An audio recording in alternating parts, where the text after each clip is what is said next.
Move that over there so I don't pick it up.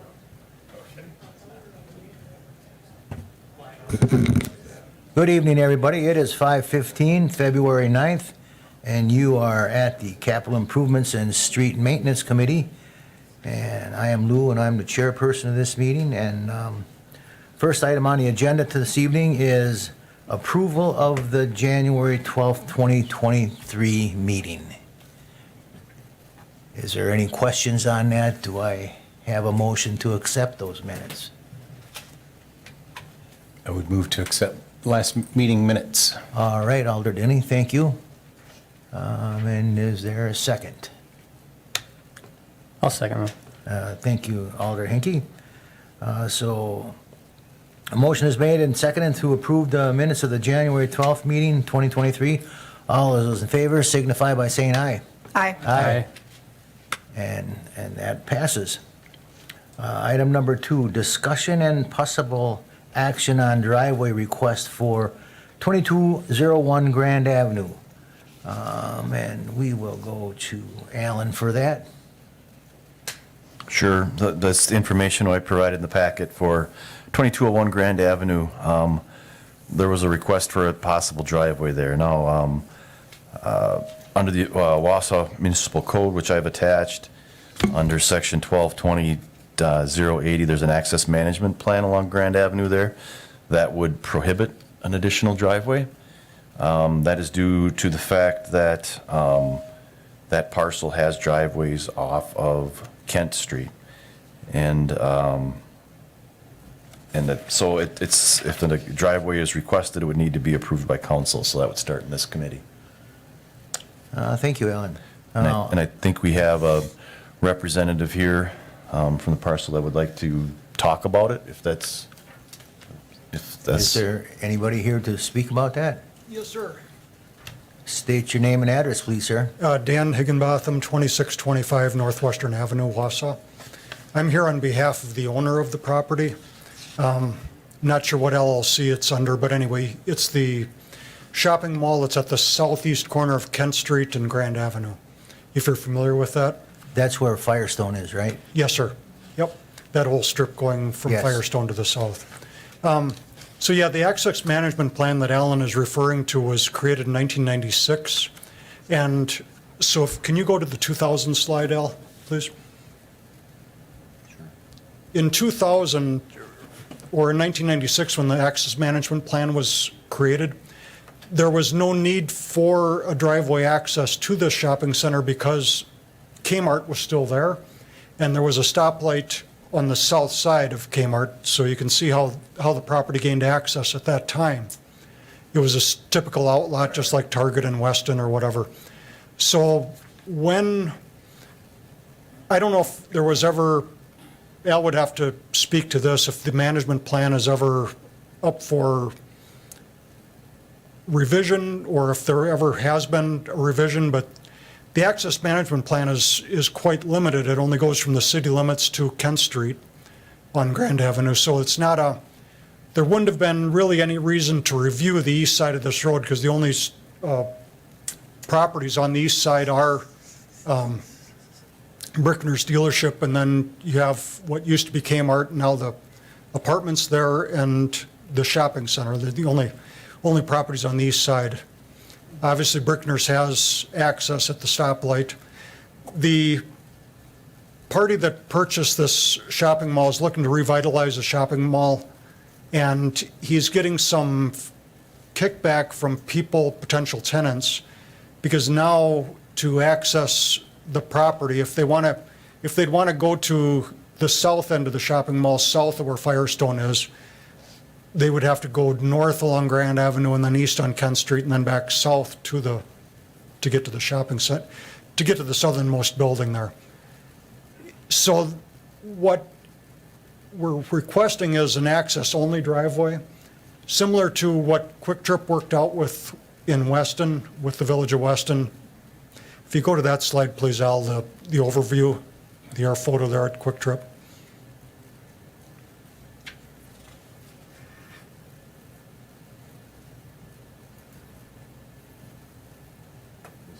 The quick air photo. So what Quick Trip did there in negotiation with Weston is Weston wasn't going to allow any driveway access for the first few hundred feet coming off of Camp Phillips for obvious reasons. So what they ended up doing was an angle entrance only on for Quick Trip on the north side of the building, and then they have their entrance and exit on the northeast side of the building, more on the east side of the building. So to eliminate traffic concerns, and obviously you have a median there which wouldn't allow exit. But if you go in at a 45-degree angle, similar to what Quick Trip does, you don't have to do a granny turn coming off of Grand Avenue. You can do a higher speed exit off of Grand Avenue to get to the shopping mall. So that's what we're proposing. I mean, the owner is trying to be a good neighbor. He's trying to do some street lighting fix-ups, some parking lot fix-ups, some facade fix-ups to the building. So he's trying to make it work for the area. Obviously, there's been a lot of other redevelopment along Grand Avenue with apartments that have taken place there. And so it's just another, I don't want to say a keystone by any means, but another piece of progress toward making Grand Avenue more appealing again. So I'll answer any questions you might have. I guess you. I'd like to add a little bit to that. So if you look at the first page in your packet that I supplied, it's an aerial photo of the existing conditions, and I have written on there requested driveway location, basically right across from Eau Claire Boulevard. There are no driveways on that parcel off of Grand Avenue as per the access management plan. If you do look on Kent Street, this parcel has 3 driveways on Kent Street. There's 2 shown in the aerial photo, and then there's 1 off to the right. So this parcel does have 3 accesses off of Kent Street. Kent Street is a signalized intersection, so it does have good access and, left turn lane. If you're heading south on Grand Avenue, it does have a turn lane to Kent Street, and obviously, if you're heading northbound, there's also a turn lane. So the proposal, I believe, you can correct me if I'm wrong, but it's a right in, right out, or a right out of there, or just a right out? Just a right in. Right No- in. Yeah, we're not seeking any out at all. Okay. The first proposal I sent you showed a right out there, but that's since been scrapped Okay. too. Well, there is no median there, Gary. The median, it's lowered, so I'm not quite sure how we'd keep people from making. And we could move the driveway north to where there was a median.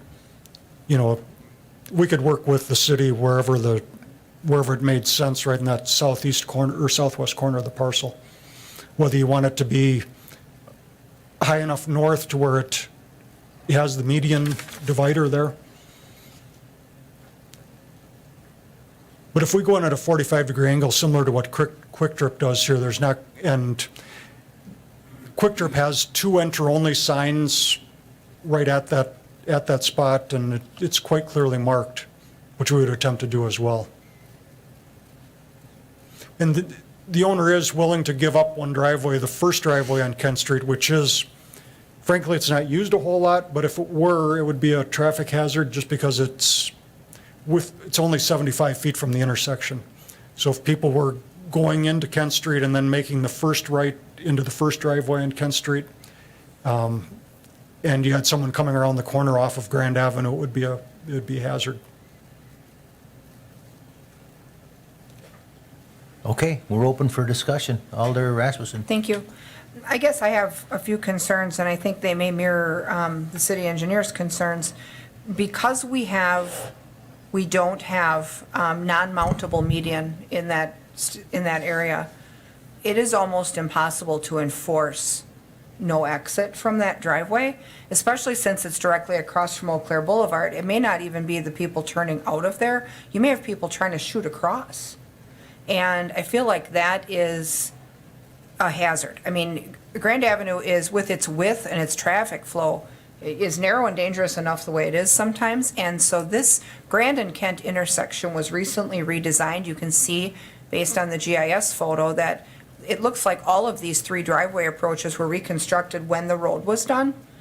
And 3 entry points from a signalized intersection is robust access to their site. I mean, if you're traveling by car, the time that it takes you to proceed from where this proposed driveway is to get around the corner, what does that add? 30 seconds to someone's time to access the shopping center? I guess I'm hard pressed to cut into that curb that close to the corner when it's not that much of an effort for someone to just go around the corner and get in there. I mean, Rib Mountain's got some similar issues, you know, when you have to turn the corner and at the north edge of the Hobby Lobby complex, you go around the corner and you enter the complex. I mean, they've got a couple other, you know, right out situations going on there, but I mean, I think this building has been this way long enough. It's been an awfully long time since Kmart left. This access has been this way for a long time. I think the motoring public is used to going around the corner to get in and out. So I guess I struggle with that. Thank you, Alder Rasmussen. Alder Dini? Well, that's Quick Trip on the north side of Kent Street, which is a fairly new addition. I would imagine that drives 90+% of the traffic coming down Kent Street. Would this entrance on the lower southern part here reduce and make that a safer street and less congested because you're only dealing with the exit traffic instead of in and out there? Is that a question for the, Well, I guess that's a question for the engineer. oh, okay. I mean, it seems to me that we have a lot of traffic, new traffic on Kent Street because of the new Quick Trip, and we've got the curling club around the corner. We've got a lot of traffic on that street that we could lessen from this location by coming in on the south end of that parking lot. I mean, it seems fairly not a big risk. It's hard to say how much traffic would take that entrance, I guess, and I don't know if I'd factor that in, but I don't know if you have a, Do we have a problem now with Quick Trip and congestion? I thought that No, flowed I- pretty smoothly. the intersection's big. There's a, you know, if you're approaching the intersection from the east on Kent, you have a left turn, a through, and a right at that intersection, so. And it's a big intersection, and it's more than capable of handling what's there. Alder Dini, or Alder Henke, go ahead. Why did this access management on Grand Avenue come up in 96? Do we know? I wasn't here. That's when they started the reconstruction out there before we reconstructed this section of Grand Avenue from Kent to the city limits at Lakeview. So to call out the driveways that were going to be allowed and what wouldn't be allowed in the future, that access management plan was developed. If I may speak, I'm not going to be supporting this. I have to agree with Alder Rasmussen and the city's view on this. I think if it's not broke, don't fix it. You know, I see this as a hazard. I see this as an unpoliceable situation. People are going to make left-hand turns there. They're going to try to go across. And as far as, you know, traffic on East Kent Street with Quick Trip, you know, that hasn't been a problem. You still have those three driveways there. And I won't be supporting it. Anybody else? Could I make a comment yet, Lou? Sure, go ahead. I guess I think the only thing you're overlooking, which, you know, I'm not trying to, obviously I'm trying to justify my position. But in 1996, obviously, or 2000, whatever, Kmart, obviously the retail businesses have failed or it's been degrading since 2000. The company that owned the property until this year owned the property during the 1996 era as well. So they saw the Kmart go away. And then if you've noticed as you've driven through there, it hasn't been a robust shopping center by any means. So I think that it's slowly gone into disrepair, if you will. And the person that's purchased it is trying to revitalize it. And sometimes, to Ms. Rasmussen's point, it's psychological, if nothing else, where you go and you say, oh, I can turn in, but then by the time you get to Kent Street, it seems like too much of a hassle. You know, there's other situations like that in Wausau, like people sneaking through the Walgreens, you know, on the backside. So this is something that's not, I don't think it's creating a precedent for the city.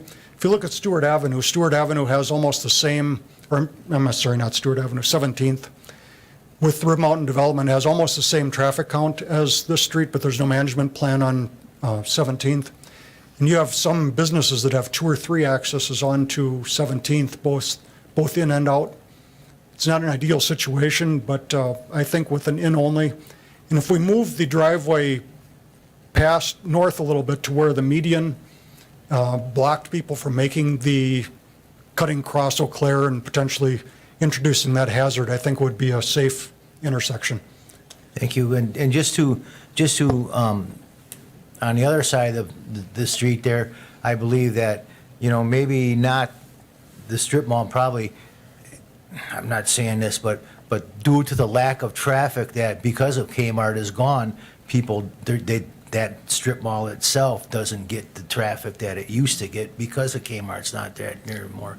And I don't believe it's because of a driveway or not. And that's just my humble opinion. Thank you, Alder Rasmussen. Thank you. You know, the other thing, I guess, if we were to look at moving that driveway to the north, if you look at the configuration of the parking lot, where the stalls are and where vehicles navigate between those rows, there's a narrow passage there for them to go between the various rows of parking. Now, if, you know, entry and access happens there, that presents a pinch point of conflict between the people parking and navigating the parking lot and those coming in off the street. But if you get in too far north, then you're too close to the signals, which is a totally different problem. Yep. I mean, I feel like if you move to the north very far, then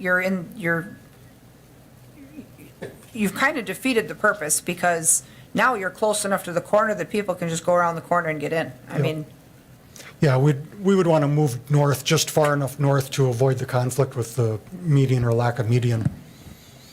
Go ahead, Eric.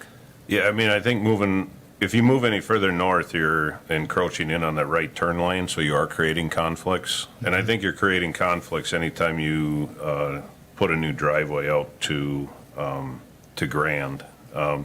We've had requests further south too, where the automotive shop was, to come out on Grand, and because of this, they didn't bring this forward, but we would have made the same recommendation. I think once you start with the traffic flow on Grand Avenue and the way the configuration is, I think you just start creating conflicts, and there's no way to, as you said before, police them or otherwise to try to reduce those.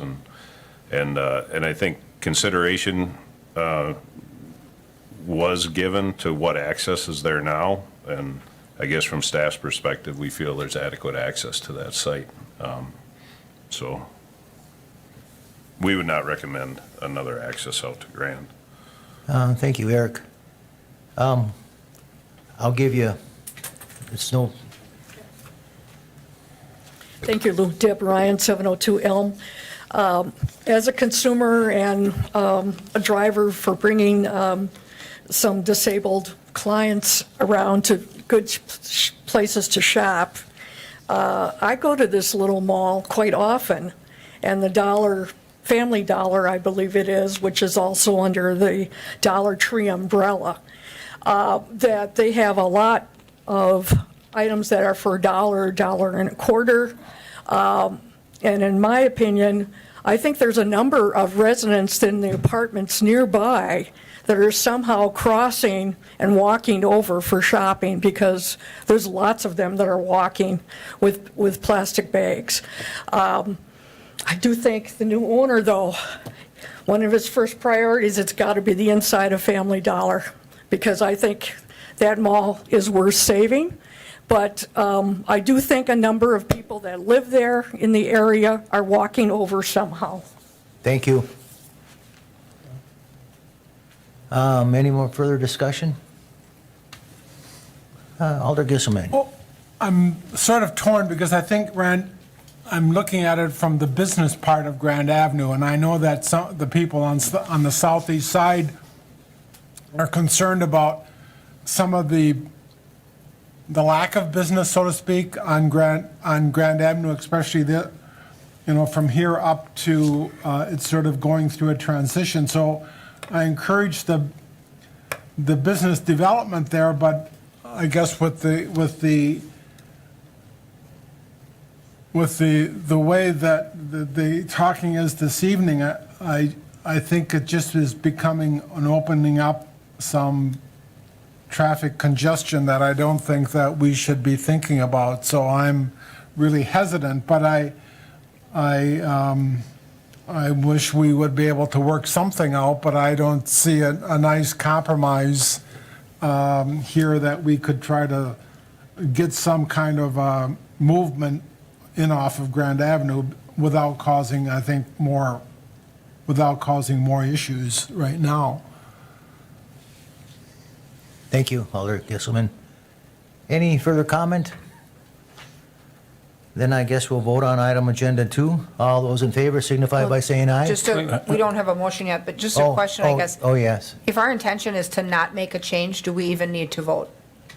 I guess if we agree by consensus that we do not want to make a cut there, do we even need to vote? Well, let's hear I would from make a the- motion to approve the driveway as requested. Motion has been made to approve the driveway as requested. Do I have a second? I'll second it just so we can vote on it. Second by Alder Henke. All those in favor signify by saying aye. Aye. Opposed? No? No. No. That is defeated, 1-4. Thank you. This still does go to city council, does this go to, Since we voted on it, I'm sure it does. It'll probably go under the consent agenda. I'm not sure, but yeah. Okay, on to item 3. Discussion and possible action on parking restrictions on North 2nd Avenue between Elleridge Street and Stone Ridge Street. Alan, could we have you again?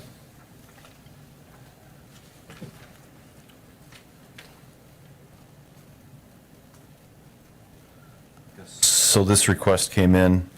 I believe Alder Rasmussen is very familiar with this. Then some pictures, they're just it kind of sits between those apartment buildings. Basically, there's apartment buildings all the way from Strobridge to Eldred. And there has been people from the apartment building parking on there. And the request came to limit parking. It is 37 feet back to back, which does lend it does lend for parking on both sides. Typically, we go 37 back to back. We don't restrict parking. One recommendation was when I was out there the last couple of times, I'm not quite sure why, but they do park quite close to the intersections with Eldred in particular. So PD looked at it and we looked at it and we thought that it might make sense to restrict parking 50 feet back from the intersections was one thought. But it's open for discussion. Alan, if I could ask, I see when I was looking through the packet, there was no petition, so I'm kind of curious how this was brought forward to this committee. I can clarify. It's good. Okay. Okay, so number 3 and number 4 are both in my district. So I actually received feedback on the 2nd Avenue. I received feedback from our plow driver for the area who's having a problem with this. And what you can't see on the overhead is the topography. 2nd Avenue in this area between Eldred and Strobridge is a hill. So you come up one side and down the other. Well, what happens is they're coming up, they get to the crest of the hill, and there's cars everywhere, and you can't get through. So by the time they get up and over the hill, they're committed. And this apartment complex has robust parking lots. It has ample parking for everyone that lives in the building on both sides. Those folks just don't want to park there. And so what happens is you have people parking on Second Avenue in kind of a scatter pattern from the corner all the way up to the crest of that hill. In fact, the plow driver just took a picture of it this week, which I had forwarded to Jill Kurtzals and to Eric to have a look at. And so, and you can see the front of the plow in the photo. So when the guy came over the hill, there's cars on both sides. With the wing up, you barely make it through, and they can't clean the road properly. And so that's the problem. Even though the road is wide enough, the way they're parking in there, you can't clean it. And so, you know, we've had the same problem on East Cherry. We've had it in this neighborhood, even if the right-of-way from curb to curb is wide enough, when you add snow storage and then you add cars that are parked in this weird staggered configuration, because the road isn't marked, there's no stalls, they just park wherever they want and get out of the car and go in the apartment, and for Lord knows how long. So when we have a snow event, the longer winter goes, the bigger problem we have. And so what we've done in other areas is we've put a parking restriction on, and I think we even did that on Strobridge, was no parking on one side from November to May, or November to April. And so that solves the winter problem, but the rest of the year, they can park there all they want, because we only have this problem when the snow is built up there and things start to close in. So it's hard to see the topography of this area on the overhead, but it's a hill. You can't see from Eldred to Strobridge. It's up and over, and once they get over, they're basically stuck there. So that's, and I guess if you wanted to, the plow driver's here. So, in fact, he's in the back. He looks, the plow driver's here. So, knowing these items were coming up, I thought it would be constructive. If you have questions for what that experience has been like, you can feel free to ask him. So, and same thing with the next item. We'll get to that. Yep, so. I have a question. Well, why do you suspect all the Rasmussen people are not parking in their abundant parking spots? Are they being properly plowed? Is that another issue? I would think that the landlord is keeping up with it. My guess is that they probably want to make entry into the building through the front door versus the back door. And, you know, maybe have a little shorter walk when they're carrying bags or whatever they're carrying. I don't know. I mean, I don't live there, but this apartment complex has existed in this neighborhood since 1975. And only in the last few years have we had trouble with this parking. I think that and it depends on who the tenants are and what their preferences are. But there was, they've got adequate parking. Each unit contains 8 apartments. This is not a gigantic building. There's a number of them, but, you know, even if each unit comes with 2 cars, there's still room for these people to be off-street. So, you know, I think it's a matter of convenience for the tenant, and no one's told them they can't, so they're parking there. And is that that's not the photo. Is that the photo? That is the photo. Okay. So there's the photo. Look how they're parked, and now you're in the driver's seat of the plow. Now try to clean that street. And this is what they have all winter. So, and they're coming downhill. This is northbound, coming off of Eldred heading to Strobridge. Actually coming from Strobridge heading to Eldred, sorry. But, so, I mean, you're in a large vehicle, there's ice, and then this is what you have. And so if we were to restrict one side, the problem isn't just the corner, it's the whole block. So if we were to restrict one side from November to April, that solves the problem, and those people are going to have to get in the parking lot. They're paying to live in the apartment, and it's possible these people could be guests of the tenants. You know, they may not all be tenants, but there's also visitor parking in those parking lots. So, you know, it's just creating an issue for us. I mean, there's a number of streets in this particular district that just have, everything is narrow when you're parked on both sides, and then you add the snow. So it says here, Alder Rasmussen, staff does not recommend marking no parking for the entire block on one or both sides. Could you say why that is, Eric or Alan? I think I can clarify that. I wrote that recommendation. I guess we don't recommend it when we have 37 feet back to back, because then think that requires in a lot of areas. My recommendation was 50 feet back. That would eliminate that blue car and that truck. The Dodge might still be there, but on the right, but that truck and car would be gone for the plow truck driver to make the intersection. That was the base of it. That typically 37 feet back to back, we don't restrict parking. Okay. And I have a question for Alder Rasmussen, then. If we were to, say, restrict parking on one side of the street for winter, would you see that creating a problem with people parking on other streets. I guess, and I'm going to give you an example, because you were on CISM Council. When we voted for the parking restrictions over by Olson Tire and Auto, I don't remember the street. Yep. We passed that through, and I go through that neighborhood, and what I see is we created another problem, and now we see cars parking along Frenzell Street, which is a very narrow street, and there's only parking on one side, and when you go through there with a plow, I imagine that's very narrow, even though it's flat, you're not coming over a hill, and I'm just concerned that if we were to allow parking restrictions on one side, would that create a problem on any other streets? My guess is they would probably move around the corner onto Eldred, but the thing with Eldred is that there are no other homes. There's one home on the west side of the intersection that's got a decent-sized driveway, and they're not parked in the road. Then you go across into a new subdivision, everybody's got decent driveway access, and they're not all parking in the street. When you go around the corner, there's only access for the front of an apartment building there. So even if they are on Eldred, they're only on one side of Eldred. There's not a whole line of houses there where people are going to have guest parking. So, I think they create less of a problem if they move around the corner onto Eldred, because, you'd still have half of it left to navigate. It's never, wherever they go, it's not going to be convenient, but our goal should be that they end up in the parking lot, either in tenant or visitor parking, because they've been given a place to park, they're just not using it. Sure, and I guess I would be curious to hear from the plow driver as well, but I guess this is your district, your residents, and I'm all for the residents, and I want what's best for them, so whatever you would recommend. Well, something needs to happen. I would prefer at least one side of the street. Maybe give them the other side so we've got room to navigate. But if the committee's will is that we want to follow the staff recommendation and only do the 50 feet towards the corner, but both sides of those 50 feet so they can get through, they've got to have room to maneuver. So, whether or not 50 feet completely solves the problem, it just can't stay the way it is today. So maybe we should ask Chris. Yeah. For some Would that insight as far 50 as. Would that 50 feet be, significant for the plow driver?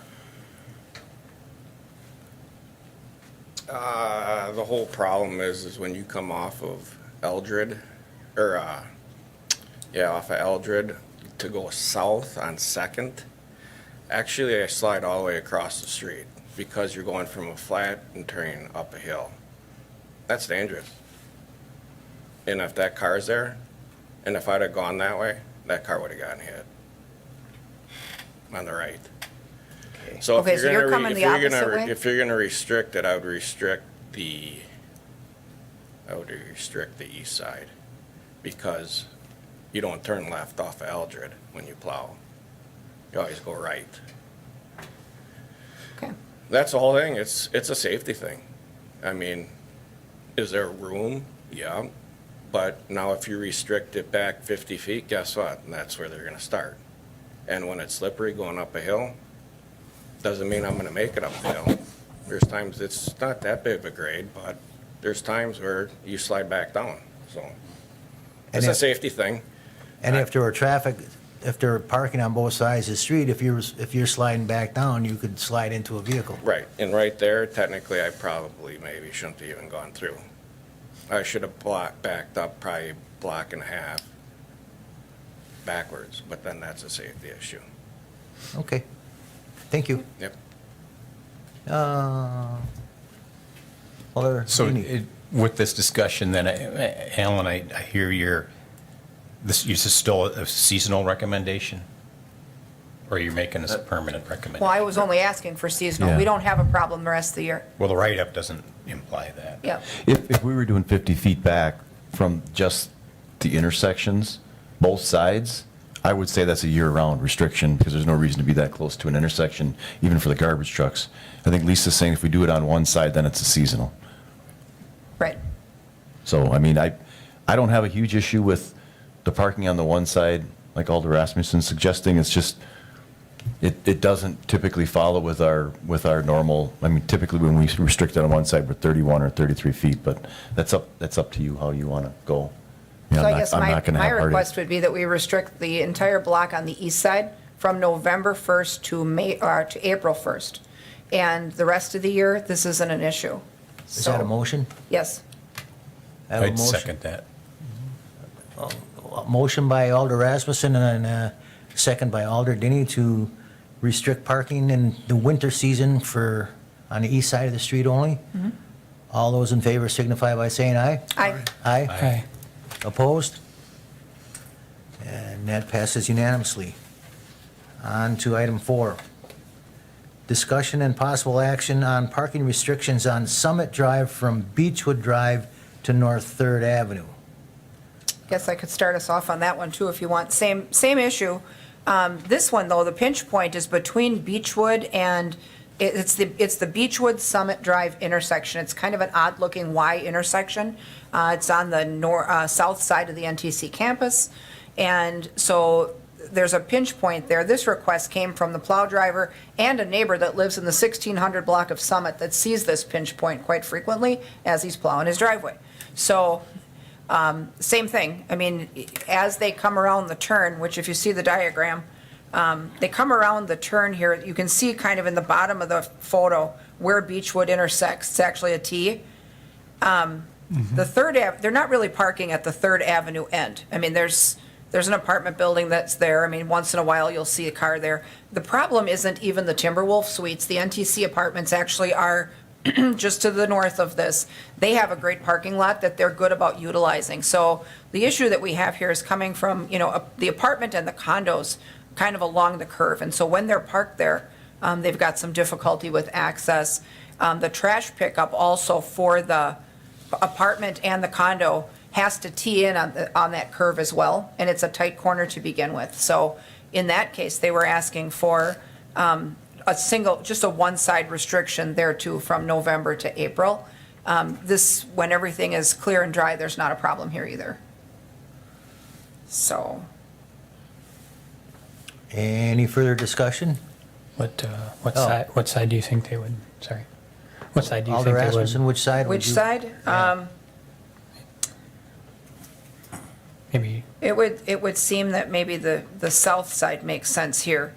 And it's immediately in front of those buildings. But I think either way, as long as they're able to get through on one side or the other, all of these buildings have either driveways or parking to the rear. So we're not hampering anyone's use of their property by restricting the south side of Summit Drive from Beechwood to Third. So it's just from the T around the curve, and it would be that south end. It seems to me that's where they would really, I mean, in the photograph, which there's no snow in the photograph, you see one vehicle parked on the north side. But I think the majority of the parking is actually occurring the other way. Alder Denny. Yeah, I guess it wouldn't matter in the winter time, but is that area across the street where it's like a disc golf? Yes, well, Area, so NTC people- has that all of the property to the north is NTC. So that people could be parking there to utilize that space and Well, not necessarily the apartments? It's a student amenity, so when the neighborhood uses it, they walk there. Okay. And most of it is NTC student body, and they're coming from the apartments, so there's not cars coming to use that facility. Okay. It's not a destination. Swimming pool is a destination up the block, but this is not. Sir, did you want to come forward? State your name and address, please. Stuart Michael, 321 Summit Drive. I live in the condo that Mrs. Rasmussen is talking about. And I guess I was wondering a couple of things and didn't know until you just stated it, that you were talking about it just maybe a one-side snowplow issue or whatever. My problem was, and just so it's known, I guess, and more than anything, is the fact that I live in the condo. We have there's two garages there, but we only have one each. And I have children just very close that come and visit. Like tomorrow morning, there'll be about 3 of them coming. And they need parking because they can't just all park into my spot. We might be able, if we really push it, we might get 2 cars in my driveway as long as my car's in the garage. So that that was something I was considering. But I guess from my standpoint, if you're just considering wintertime from November to April on, Yep, Would be right in- winter time and one side, and One side. no one that talked to me had a preference as far as which side.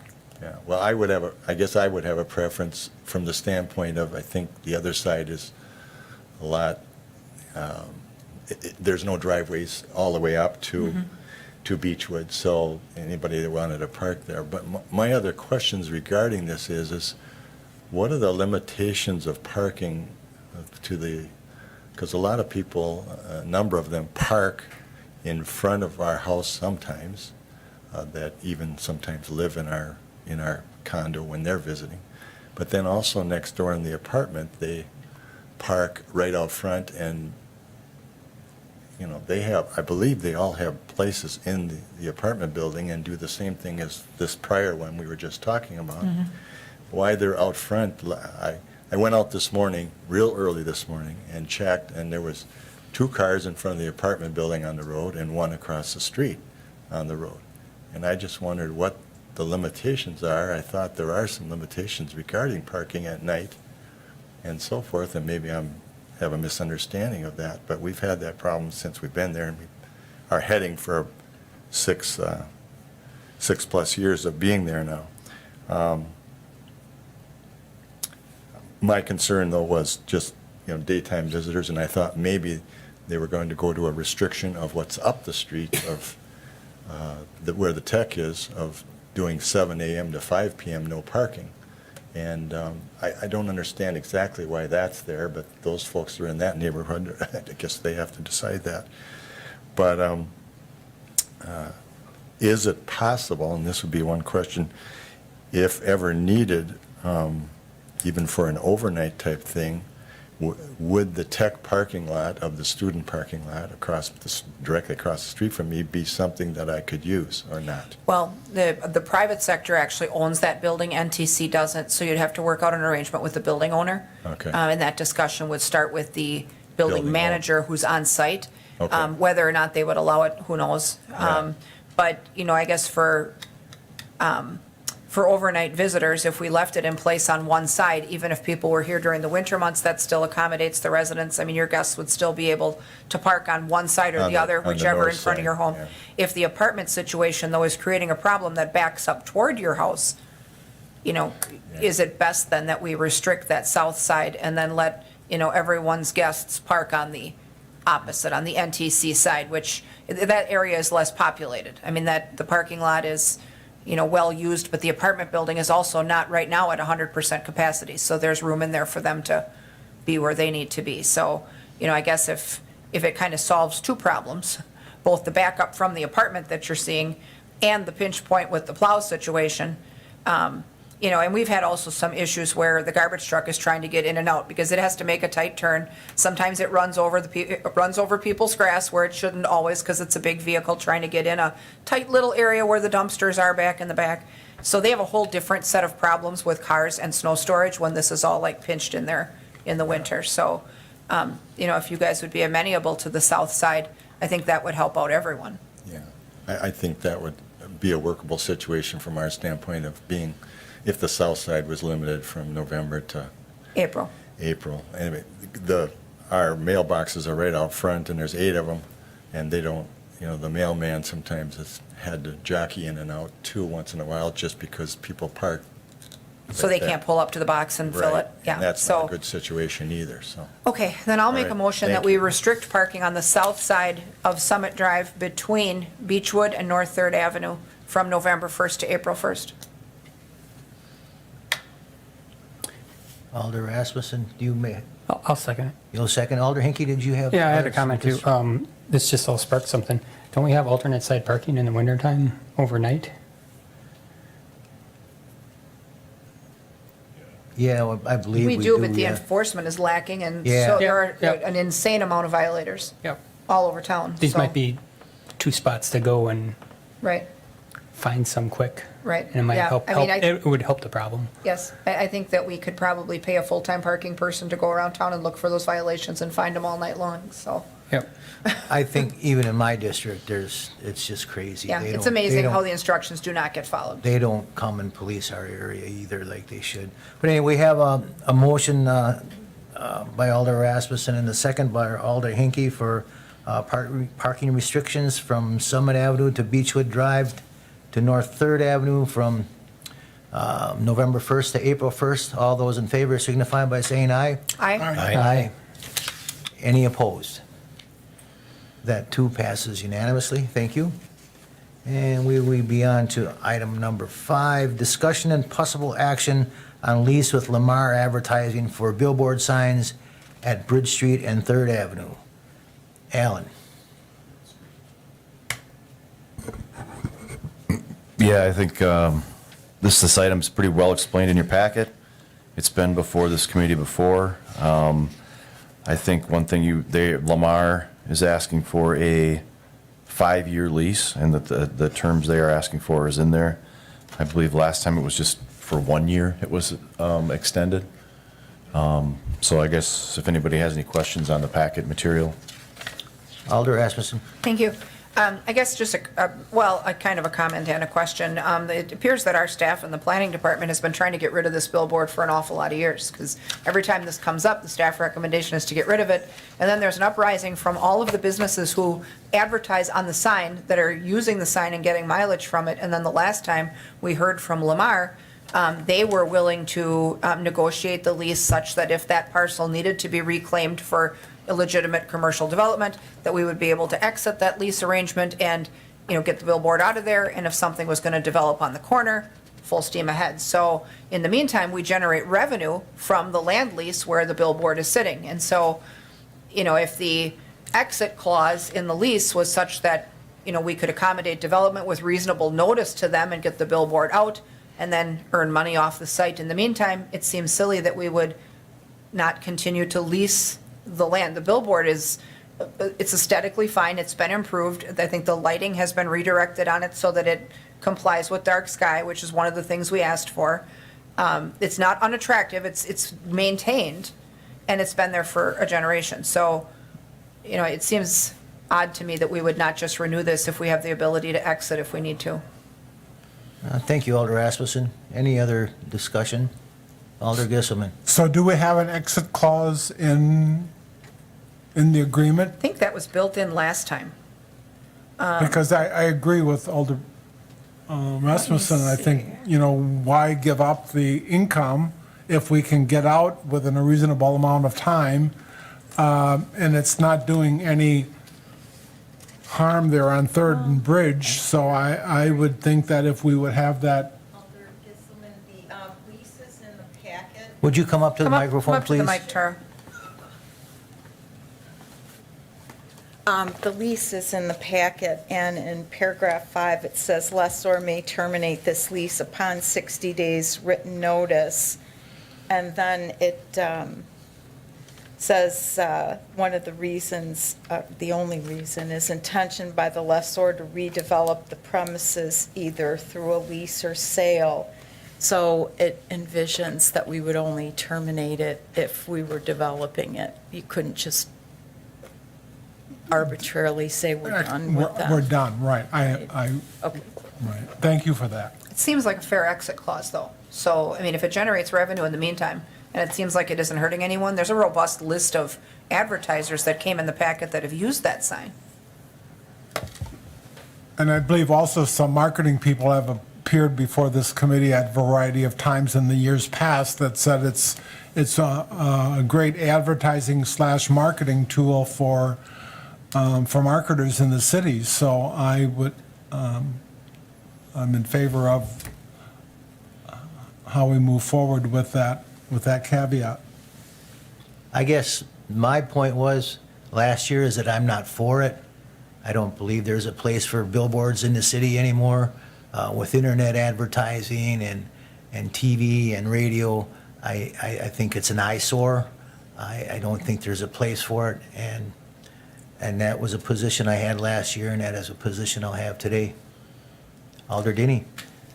So aside from the current city statute, have there been any formal complaints or any efforts by others to remove it, other than just compliance with the non-conformance piece?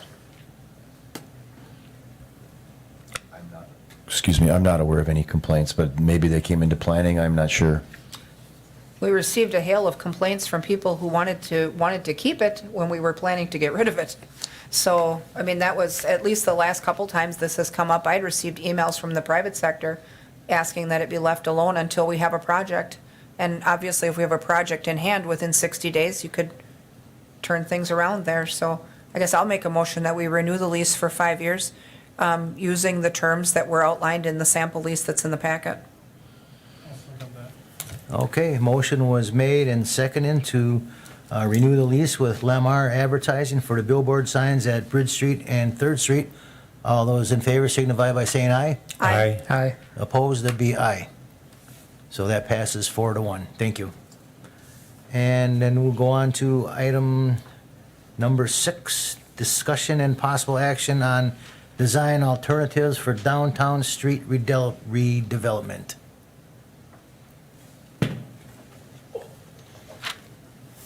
Try and call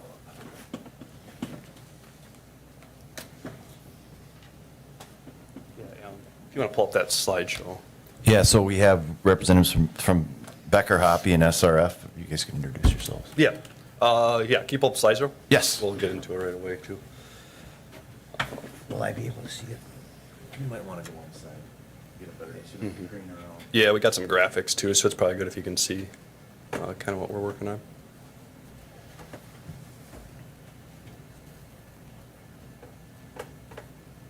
Which one did I hit down here? This one? Yeah, do the PowerPoint first, Alan. Oh, I gotta move it over. Which button was it down? That one, you got it. All right. Hit the top button, that display settings. And then I think you can swap screens once you pick that once. Yeah, do that. There you go. Now go back a slide if you can. Or not. It's not a huge deal. We can get started. Awesome. All right, well, we want to thank you guys for allowing us to come and talk tonight. You know, we've been working on the design here for a while, and I think we're at a good spot where we can kind of bring you guys up to speed with what we've been working on with the downtown mall area. For those of you who don't know, Becker Hoppy and SRF were contracted by the city staff early last year, middle of last year, to really focus on the streets, utilities, and landscape design associated to the work within the right-of-way for the Wausau Mall redevelopment project.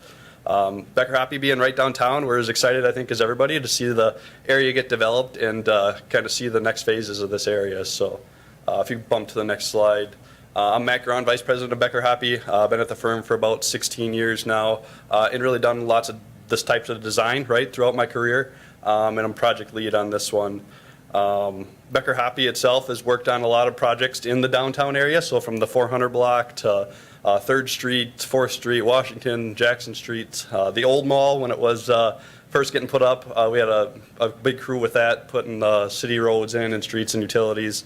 And it's great to be part of this one, right, moving forward as well. So I feel a lot of those projects, the 400 block and 3rd Street, really have helped kind of drive the need for this area too. So it's great to be involved with this one moving forward. So Sean, I'll let you introduce yourself.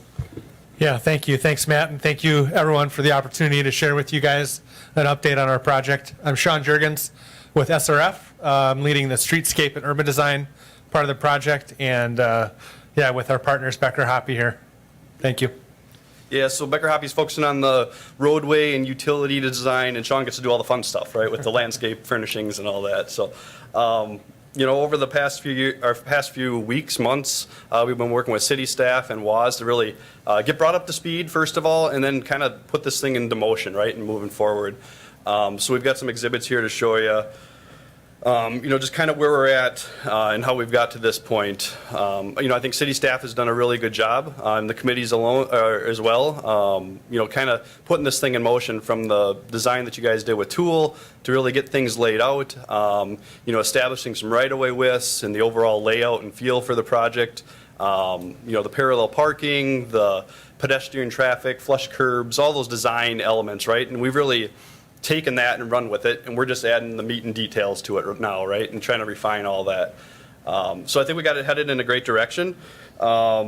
The big thing when you start working on a project this size is how do you phase it, right? How do you make this thing function while you're trying to build it? So there's a lot of factors that go into that. Obviously, the developments are fueling a lot of this one and really kind of putting it into motion. Funding available, right? That plays a big factor. It's hard to build everything all at once just because you need the funds to do it.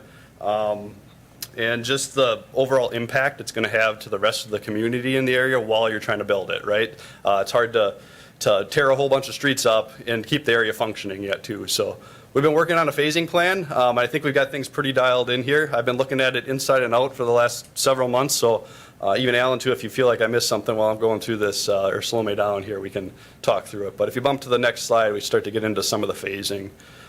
One more click. So as soon as next month, you're going to see some stuff start to happen out at the site. The developer was responsible for removing the cap on the site. So you're going to see that happen as soon as March, beginning of March.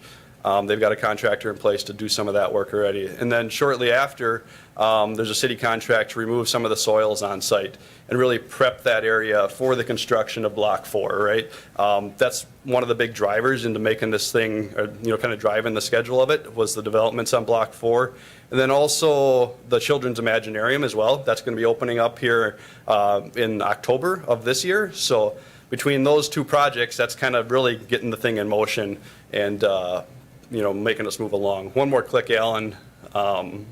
So in 2023, you're also going to see another area pop up here and what we're going to work on. We need access to and from the Imaginarium by October 1st. So that's both pedestrian access and vehicle traffic. It's on the north side of Home Furniture. And currently today, there's no access to that site, right? So the city's got two great parking structures, both real close and adjacent to the site, so we want to be able to utilize those as much as we can. But we're going to have to do some pedestrian accommodations to get there. All these sites need some utilities to make them function, right? Underground stuff that you don't really see every day, but water, sewer, some storm sewer networks that are all going to go in place under this first contract. We're going to be going up 2nd Street from Forest Street, headed north.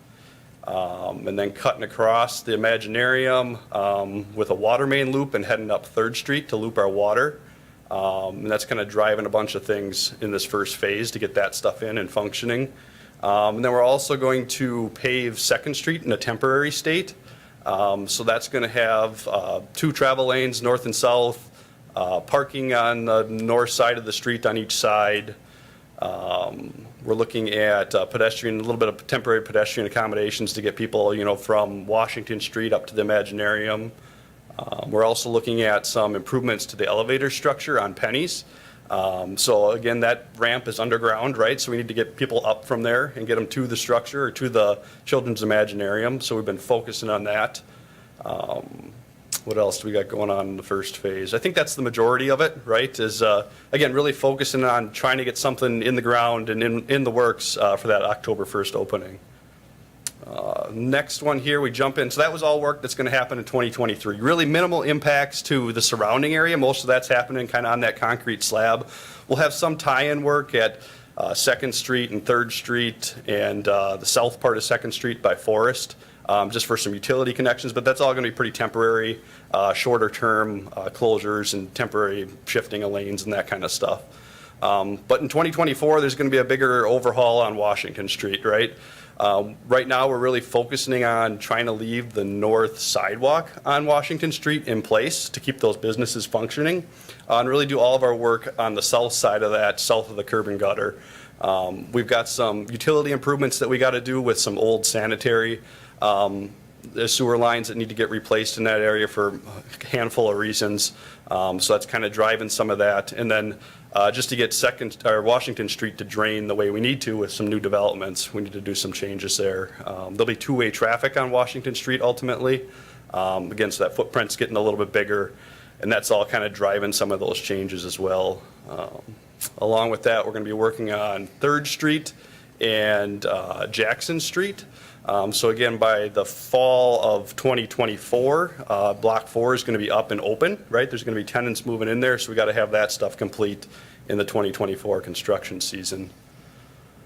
And then after that, it's a little bit up in the air, I would say, with what kind of happens down the road. We've got some little spot areas, Alan, if you click to the next slide, that we've got listed for 2025 in the future, right? So it kind of depends on how fast the rest of the blocks develop. So 1, 2, 3, and 5, as soon as they start to get some activity, in motion there, we're going to kind of fill in around them. So we're not redoing work and reconstructing stuff that was already built. It'll be built into more of a temporary state in the meantime. So lot to stomach, right? The next slide, if you click, just kind of shows all those phases one more time. And the next one shows a graphic, and that's really awesome and easy to read right now, but as far as the colors and the timeline. But really the text pointing to the shadings kind of says what happens. And I think the main thing to take out of this slide is that there's going to be construction starting in March, right, with some of the cap removal and some of that. And we're really going through 2 major construction seasons with this project. We've got a bunch of work happening in 2023 and then a bunch in 2024. And the drivers behind that are the Children's Imaginarium and the Block 4 construction with T-Wall. So, take a little bit, digest this stuff. We'll make this information available to you guys too, so you can kind of sit down and look through it. It's a lot to stomach, and I know we've been looking at it inside and out, so we know what it seems like to a T right now. So to kind of reiterate all that and get it in front of all of you is something that we wanted to do here today. So that's about all I have from a constructability phasing aspect. Sean's going to jump into some more of the aesthetic side of it. And Alan, I think we got a PDF to pull up with some of that information. Looks like he's moving stuff around. Yep, I think one thing that I just want to point out is Yeah. that at the end of the summer, you're not really going to see anything in a completed state. What we're going to be doing is putting the sewer and the water in, and then getting Second Street to a temporary asphalt. So you're not going to see anything develop on Washington, Second, or Jackson. Just we want to let Block 4 and that development there get out of the ground and not be in their way. And if we put anything in this summer, we would probably jeopardize some of our work getting destroyed, and we'd be in their way. So just a message is that don't expect any we're not going to be seeing any construction on Washington, the extension of Third, or Jackson. But like we said, we will be providing a temporary surface on Second Street by the end of 23 to serve the Children's Imaginarium. Yep, no landscape finishings or anything in this first year. That's all going to come in 2024. As we get things more, like Alan said, in a permanent state, that's not stuff that you want to be ripping out and putting back in or trying to fight and work around. So I think it's a smart plan from that aspect, and one that we've kind of had buy-in from all city staff in the WAS and Wausau Opportunity Zone to get things rolling again in the right direction. Well, and just a quick question as you're in transition. So I think it makes total sense to construct this in a temporary state so that we're not spending money on amenities and decorative landscaping. And, we picked some heavily landscaped and, a lot of aesthetics in this area because wanted it to have a certain feel. But I think holding off on that until we know really like people are done and out of there with their construction so they're not destroying those expensive things is certainly sensible. This is the plan that we previously approved, but so as we move through 2023, then would we be experiencing any closures, or would we be able to maintain circulation downtown pretty well most of the summer, even on Washington? Yeah, no, I'd say that's a great question, right? I'd say it's going to kind of operate a lot like it does today. You'll see those temporary closures on Sure. Washington Street, maybe if they're working on Third to hang up umbrellas or that kind of stuff. Yep. And it'll probably be for maybe a week at a time here and there. So for most of the summer, it'll be functional enough It for will. events that people can get through, and Correct. when they have their street dining thing to the north and whatnot, people can still get in? Yeah, Okay. correct. And we're talking about limiting construction hours around some of those events and stuff too. So you don't have large or loud construction and operations going on while people are dining on Sure. Wednesday nights or something like that too. Excellent. So, Thank you. Yeah, good question.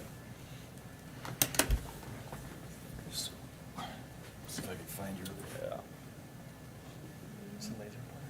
Yeah, it might be. Yeah. So Matt, you might want to. Yeah, I can come up there too.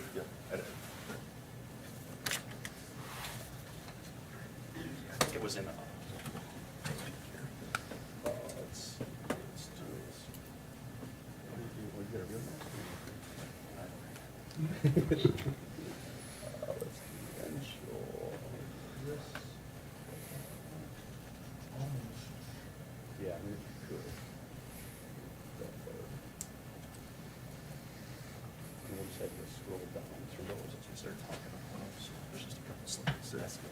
Oh, yeah, yep.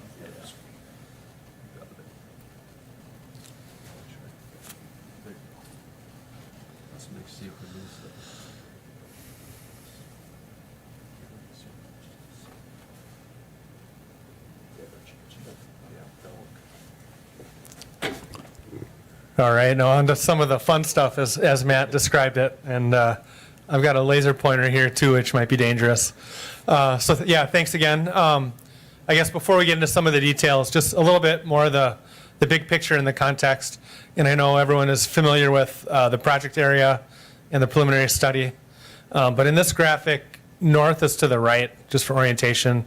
The river is to the top. And as part of our information gathering, we took a look at the existing, downtown area, and the orange streets represent where Wausau has some of the existing streetscape details with the brick, some of the historic materials, the traditional buildings, and so forth. And so how does the new mall redevelopment project butt up to that? But then also the bigger context, we know, other than the downtown streetscape that exists now, River Life Park down on the river, other facilities you have along the river, and some of the other materials, the limestone and special lighting, pedestrian amenities, different pavement types, how those things might all kind of come together in our project area. Well, go ahead, Alan.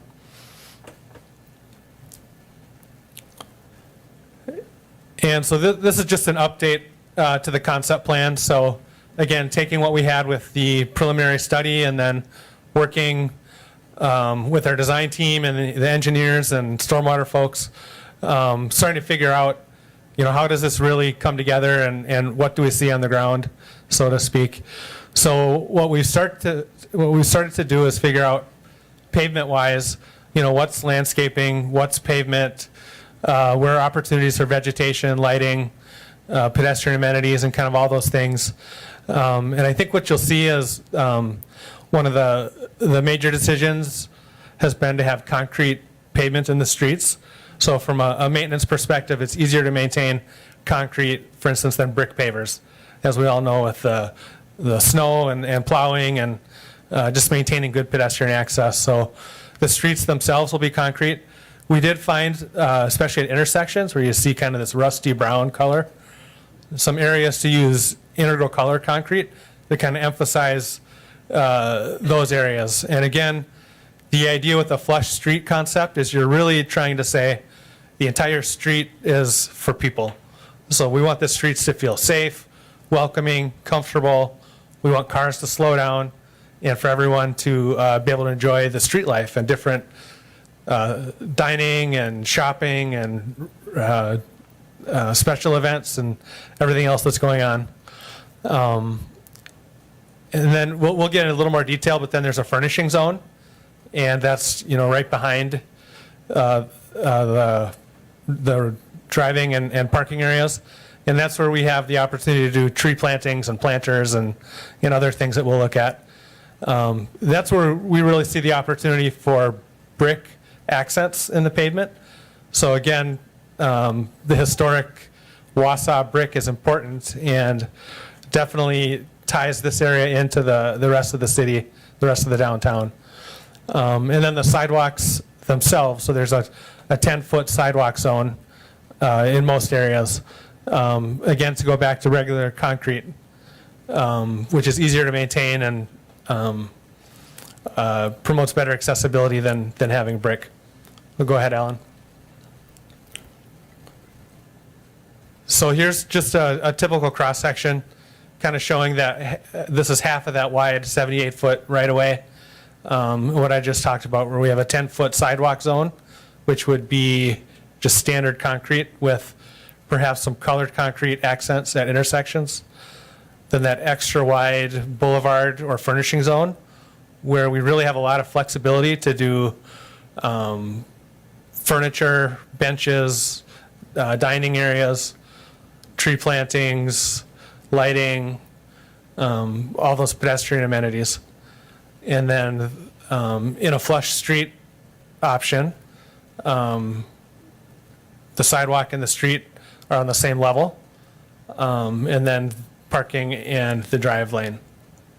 So what we're going to look at is just a few examples in the district where there's different options for how the boulevard and furnishing zone might be designed. Go ahead. So here, just looking at one example on Washington. So as Matt said, the existing streetscape on the north side of Washington would be maintained. So there you have the tree plantings in planting beds with the raised curb areas. And we're looking at this and saying that the new side of Washington, the south side, would be somewhat similar. So again, having trees in planting beds where we could do perennials and flowers and perhaps low-height shrubs and greenery. And then accent that zone with brick and have a through sidewalk area that is concrete. And then the blue labels here kind of call out some of the special features, which I know is a little bit difficult to read, but movable furniture, so tables and chairs, locations in the zone for bike racks, waste receptacles, recycling, and those kind of things. And then like we talked about at the intersections and the crosswalks having special colored pavement. Feel free to interrupt me too if you have any questions. I realize it's kind of a quick run through at a high level.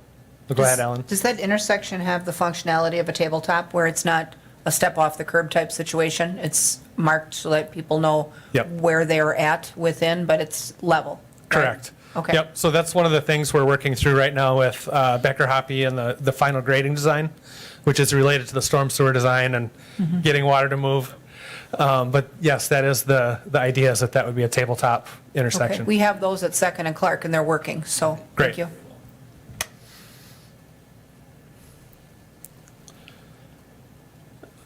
And so I should say too, part of the idea with Washington is that that's kind of the transition zone from the existing traditional downtown Wausau now into the new district. So looking at 3rd Street, we see an opportunity to extend special lighting. So whether that's overhead catenary lighting is what that's called, or lights held from wires that could go across the street. And you're all familiar with the outdoor dining and the special programming further north on 3rd Street that you do now. But looking for ways to kind of extend that vibe down into the new district. And then some of the other highlights would be, like I mentioned, some trees on 3rd Street might have a planting bed right around them with a bench on the backside. Other areas, the pavement might come right up to the tree with a tree grate or a tree cutout. And that gives you more room at those locations to maybe stack some tables and chairs together and kind of have that flexible furniture zone. So for instance, if there were a restaurant or a coffee shop in the building here, they could move right out onto the street in that wide right of way. Go ahead. And then now moving further south on 3rd Street down towards the bend onto Jackson. And home furniture is here, and the Imaginarium will be right here as well. Again, that kind of flexible furnishing zone. Also looking at this area as a potential seating area, using a combination of benches, planters, trees, maybe a vertical lighting feature to kind of create a beacon. So as you're walking down 3rd, whether it's daytime or nighttime, it'd just be something you see as you're walking towards further south into the district and towards the Imaginarium. Could be a place for small groups of people to gather, maybe as they transition into the building or out the other way into the street. You just see some photos here of what that might look like with planters and trees adjacent to the sidewalk. And I believe that is my last slide. So again, that's kind of a high-level overview. We're at the 30% stage right now. So a lot of what we've been doing is working with our engineer friends and stormwater team and cost estimating folks and just making sure technically everything will work and that, now we have a good idea for quantities and areas and a schedule to kind of make it happen. So moving forward, we'll be developing more detail and more specifics, but hopefully this gives you a good idea of what we've been up to. The expectation, though, is for these final finished state, that we are likely 2+ budget years away from that, right? Depending on the phase development of Block 4 and 5. Is that, I think we would be, this final state on Third and Jackson would be in '24. okay, So we'd have to budget for those in '24. okay. And so then, assuming Block 4 is completing at that point, does any of the existence of that hinder the progress with Block 5 then? I mean, we don't want to hem in Block 5 if they're going to be building on it next. Yeah, no, that's a great question. And, so this is a good example, this area, right? We're going to have some future developments on Block 3 to the left as well. So we're really going to focus on, in 2024, probably from the parking lane on the west side of the road or the left side of the road on this, if you're looking at it, from there to the east would be finished. And you'd still have that little bit of working area, right? So that way if they come in and put foundations on Block 3 and Block 5 is another good example, Yeah. they'd have some working space there yet too, so. That's helpful, because we don't want to Yeah. spend $1 million and then find out we've got to move stuff. Exactly. So, Yeah. okay. Thank you. Is there any other questions for the Becker and Hoppy people from the committee? I'm sorry, Ms. Ryan, this was not open for public comment. Yes, Alder Gisselman. So once Block 4 is developed, what does the rest of the project look like in case, or is that just going to be a concrete slab to the east of Project 4 between 4th and 5th Street? Or what is that going to look like? Because I think that we don't necessarily want that concrete slab there as part of the development looking into the future. Granted, 24 will be Block 4, but then what happens to the rest of the development area until development happens? No, that's another very good question, right? In Block 5, they want to use it now for staging for construction, right, for Block 4. I So- get that, but Yep. then after 24, then what? Yep, exactly. And technically, the city doesn't own Block 5, right? So. That's right.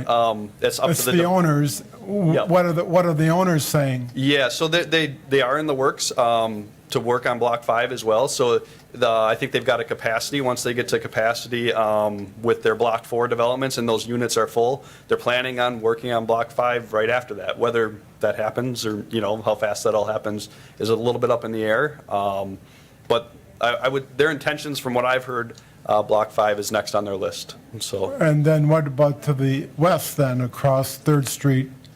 exactly. So what is that going to look like? Another very good question. Right now, again, the city doesn't have any control over that side of it.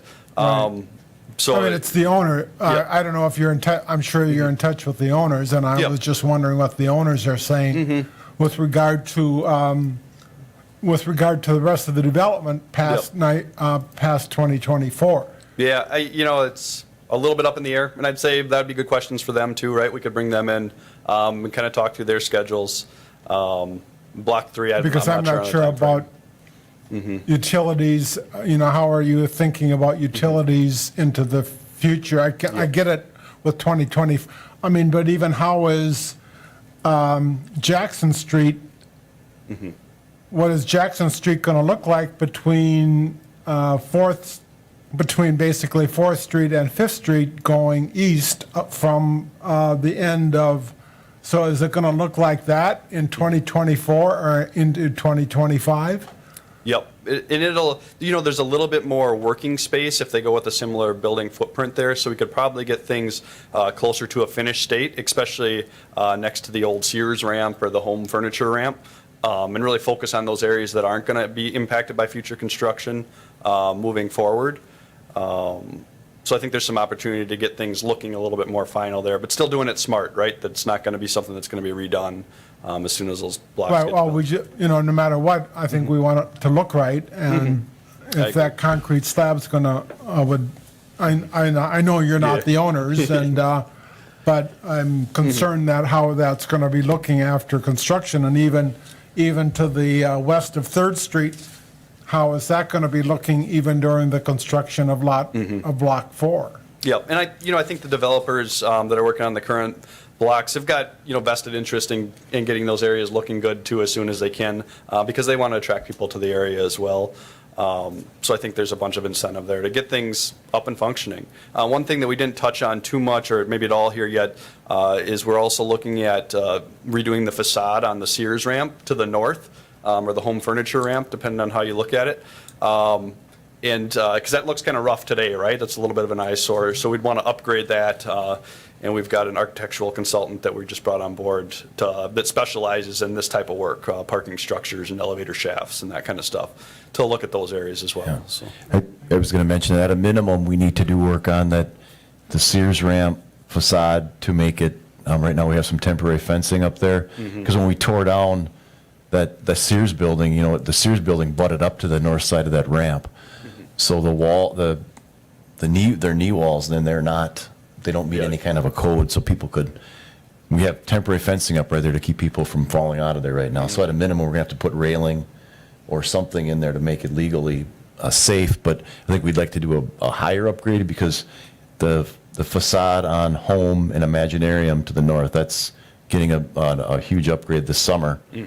So I think the city's gonna wanna do something to match it, or, so that's what we're looking at right now, so that funding request could come out. And also the elevator to the JCPenney, the elevator improvements, right now it kind of sits out there on itself, but there's definitely going to have to be some temporary improvements, because the plan would be for people coming into the Imaginarium, they're either going to be coming out of the Sears ramp, which there'll be access from the sidewalk, or if they park in Penny's at the lower level, they're going to have to get a elevator up or come out of that first level. I mean, the bones of that, the ramp is still there with Penny's, with that entrance.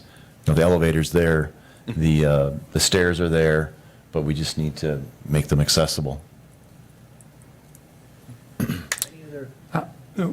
How temporary is Second Street going to be for that whole year there? Are you thinking like blacktop or? Yeah, exactly, right? It's going to be, we're looking at, to get technical, right, 6 inches of base course over 2 inches, with 2 inches of asphalt over the top of that. And the ultimate goal would be to pulverize that and use it as a base for the concrete surface that's going to go in over the top. So we're probably going to hold it actually a little bit low, in this initial stages, but still keep our pedestrian accommodations, right? Barricades or?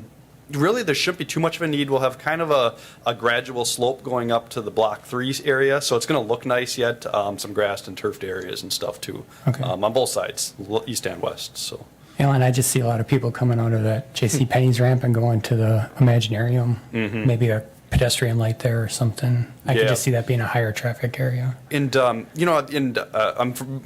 down in the area a lot, right, just with where we work and stuff, too. And that area, even as it's lighted today, doesn't do a terrible job, too, but it might be something we want to look at I'm thinking to make people feel safe. Cross lights or something. Yeah, oh, sure, Yeah. exactly.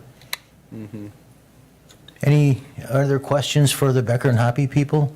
Eric, what kind of, it says discussion and possible action, what kind of action are you looking for? Are you looking for any action, any go-ahead, or? I think just really more consensus. Action can be taken that you're okay with the approach that's happening here at about a 30%, and that will just continue on. Yeah. Yeah, we've got no problem coming back to the committee with, more updates, too, as we keep working through the design. Alder Rasmussen. Thank you. I guess if we wanted to take some action to, just move things along, I would make a motion that we accept the 30% plan rendering, recognizing that everything initially will be done in a temporary state, and then just direct staff to continue to work with the stakeholders to proceed to the appropriate percentage of planning to get started in '23. All right, thank you, Alder Rasmussen. We have a motion on the floor to go ahead with the 30% plan. Do I have a second? I'll second it. Second by Alder Henke. Alder Denny. Quick question. Are there significant changes to this rendering than what was the conceptual renderings that we approved? Like, for example, that corner from Third to Jackson, does that shading indicate that's brick? Or is that, Yep, good question. No, that shading represents colored concrete potentially in the roadway. So that's something we're still evaluating, but okay. as I mentioned, our strong preference is that all of the roadway driving and parking surfaces be concrete. Okay, and is that a change from what the conceptual renderings were?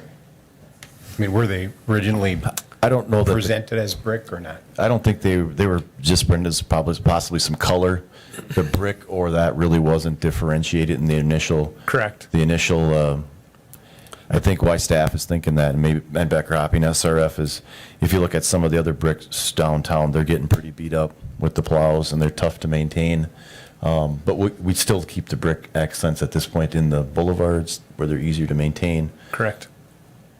But the colored concrete is the concept at this point in the roadway, but maintain all concrete. Yeah, and if I might comment on that, I think the preliminary study did show a lot of brick texturing and patterning in their graphic in a lot more places. I couldn't pull it up here, Yeah, but I thought I I- remembered that. I don't know that I interpreted that to necessarily mean that there was literally brick everywhere. It was kind of special pavement to be determined. And now we've kind of gone through the design process and made those determinations. Okay, thank you. We have a motion on the floor and seconded. Any further discussion? All those in favor signify by saying aye. Aye. Aye. Opposed? No, That passes unanimously. And on to item agenda number 7. in the ADA of 1990, of putting barriers either Is that adjournment? Yes. I'll move to adjourn. I'll second that. Movement to adjourn and seconded by, a motion by Alder Rasmussen and a second by Alder Henke to to Adjourn. get out of here. All those in favor signify by saying aye. Aye. Aye. Aye. Thank you. Have a great evening, everybody.